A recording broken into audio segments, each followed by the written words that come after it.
ডালের বড়া বানানোর জন্য প্রথমে আমি ডালটাকে কিছুক্ষণ ভিজিয়ে রেখে দেব। তারপর ডালটাকে আমি সুন্দরভাবে বেটে নেব। তার জন্য দুটো কাঁচা লঙ্কা আর এক টুকরো আদা দিলাম, দিয়ে এই সবগুলো মিলিয়ে সুন্দর করে বেটে নেব।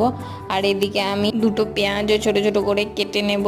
তারপর ডালটা ভাঁটা হয়ে গেলে ডালের মধ্যে এখানে আমি পেঁয়াজগুলোকে দিয়ে দিলাম, আর তার সাথে লবণ গুঁড়ো, হলুদ গুঁড়ো, লঙ্কার গুঁড়ো সব কিছু দিয়ে আর একটু বেসন দিয়ে ভালো করে মেখে নিলাম। আর এদিকে আমি একটু চাট মশলাও দিয়েছিলাম, টেস্টটা আর একটু ভালো আসবে সেই জন্য। তারপরে কড়াইতে তেল দিয়ে তার মধ্যে তেলটা গরম হয়ে আসলে ছোট ছোট করে ডালের বড়াগুলোকে দিয়ে দেব, আর এপিট ওপিট করে সুন্দর করে লাল করে ভেজে নেব। এভাবে মিডিয়াম আঁচে সুন্দর করে ভেজে নিলেই রেডি হয়ে যাবে ডাল বড়া। তো তোমরাও বাড়িতে একবার চেষ্টা করে দেখো, ভালোই লাগবে খেতে। আমাদের তো ভালোই লেগেছিল। আর চ্যানেলটাকে তোমরা প্লিজ প্লিজ প্লিজ সাবস্ক্রাইব করে দিও।